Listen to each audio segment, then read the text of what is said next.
What's going on, guys? Sinclair Photos here, and today I'm here to tell you why the Toyota Supra, the Mark V in particular, is the best beginner sports car out there on the market right now. Let's get right into it. I have owned this Supra for about a year now, and from driving it daily, I have figured that this is probably one of the best bang for your buck cars out on the market right now. Now obviously this one is heavily modified, wide body kit and all, but even the stock body one is a great contender for the perfect first sports car. If you're looking around right now into the market, or waiting till the market cools down, and you're wanting to consider a Toyota Supra, I hope this video helps you out. Now let's get into why I think the Supra is the best sports car on the market right now for the money. Now price wise, this car comes in at the time of filming this video in the mid to high $50,000 range. I picked it up personally right on the high 40s, but with the crazy car market these days, these things have gone up a little bit in value, but not as much as their competitor, kind of the C8 Corvette. That was going to be the sports car of the year. For like $59,999 you could get your hands on a C8. Well, now that is not quite the story. Those are in the upper of like $100,000 to $120,000 to $130,000, while these cars still hovered around the $50,000 to $60,000 range. So price coming in is pretty good bang for your buck, even with the appreciation that we've seen this year compared to a lot of other cars. Now let's hop inside, go on a drive, and let me tell you exactly why this thing is such a great sports car, because that's the way to figure it out. So hopping behind the wheel of one of these cars is probably one of the most fun experiences I've ever had in my life. The engine up front is totally amazing paired with the transmission. Makes for a very smooth ride, smooth power delivery, even with the turbocharger that it has on there right now. I believe these cars come in about 350 to 380 wheel horsepower, which in like the 3,500 pound chassis, that's pretty fun. This thing is a pretty light car, and it gets down when you want it to. And also, if you did want to push the envelope and go a little faster, all it takes is about like $2,000 to $3,000 in mods, and you're like 450 to 500 wheel horsepower in this thing, which is amazing.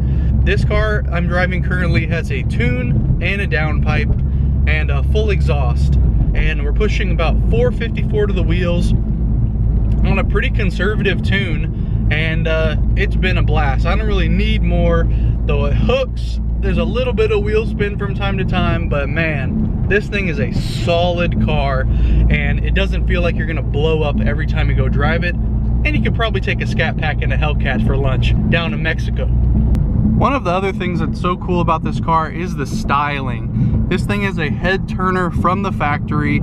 It has beautiful curves, and it is actually very much of an attention getter. And if you wanted to do something as crazy as put a wide body kit on it like I have now, you are breaking necks every time you go outside in this thing. The attention you get is second to none, and it either comes with the people that love it or hate it. And if they hate it, it's because they don't have their license yet and it's not a manual. But the good thing is, if you are holding out for that manual Supra, there are rumors right now that this thing is going to be coming with a manual in 2023. So stick around for that if you're wanting back to the manual Supra. So driving this thing in normal mode is very, very smooth, very economy car-like if you wanted to be really dailyable. But with the press of a button down to my right, there's a nice little sport mode button. If we go ahead and push that, this car begins to come alive.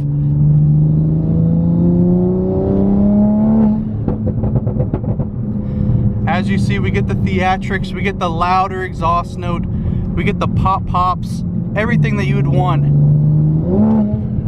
in a sports car, you get with the push of a button in sport mode. The steering becomes nice and tight, the suspension stiffens up, the exhaust comes to life. Man, this car is something else. It can be two completely different cars in the same package, which I think is just incredible. Go ahead and downshift, get some pops for you guys.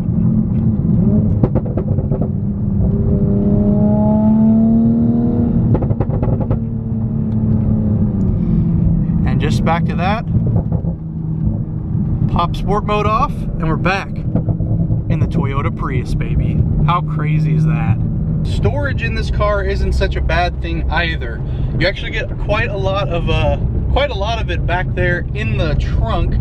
It's pretty much a hatchback sports car because you have that whole back trunk space for your goodies that you're going to put back there. It could probably fit 2 luggages, maybe. I don't know about the golf clubs because that's kind of Corvette's thing, but it can fit quite a lot of stuff, and it's pretty nice. If you don't go and throw an airlift system back there, I've kind of deleted my trunk space, but it's all for a good cause, baby. You got to be able to air out when you pull up to the car meet. So if that's something you're worried about, storage, it's going to be great. Your passenger has a lot of foot room. There's little cubbies down there to put things. There's actually 2 right there. Of course, you get cup holders. The Sinclair Photos merch is not included. We're about to go out on a delivery drive right now and give it to a subscriber. But man, there's little nets down here that you can put things in if you're really worried about that kind of stuff. But I mean, I just had some complaints about it in the beginning of why the cup holders are right here with the shifter right here, but I don't know. Once you live with a car for a while, you kind of make excuses for the kind of quirky inconveniences that it does have, and this car is no different. I have grown to absolutely love this thing.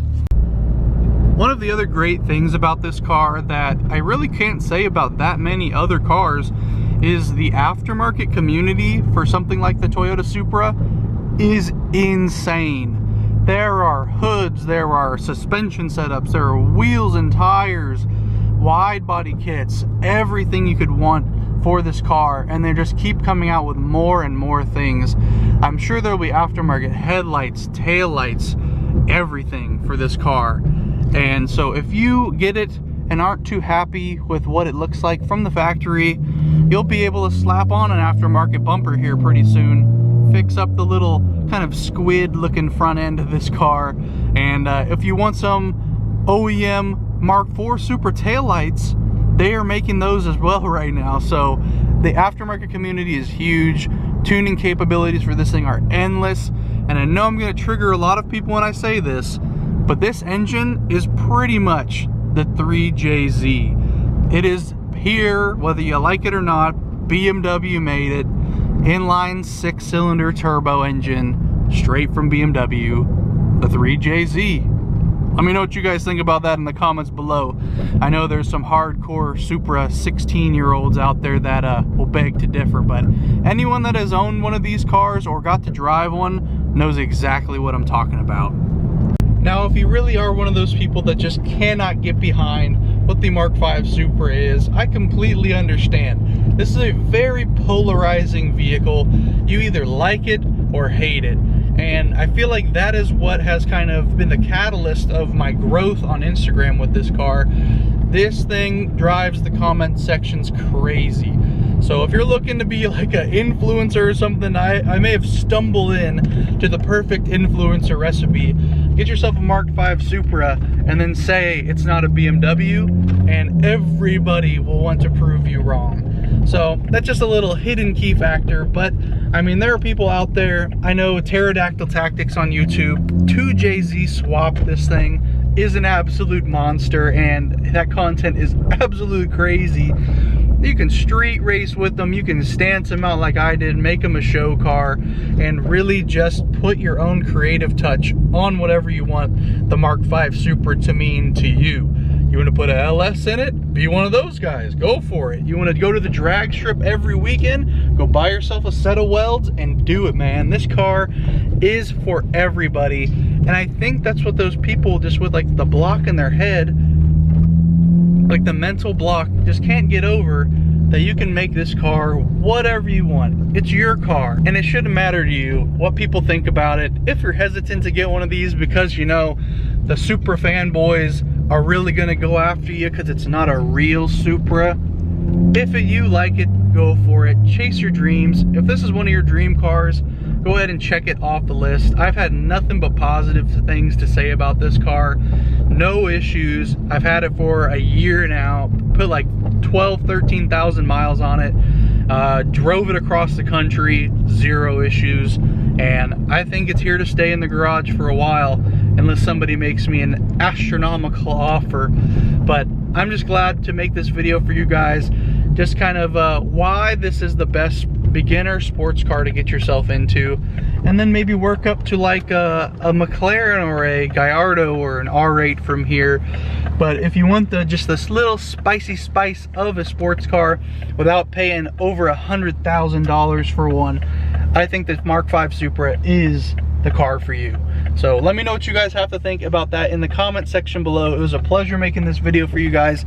I hope y'all are having a great holiday season. Get ready for 2022, baby. Big things are coming, and I cannot wait to share every single moment of it with you guys. So if you did like the video, make sure to hit that like button, subscribe if you're new and want to see more content like this, and I'll see you in the next video.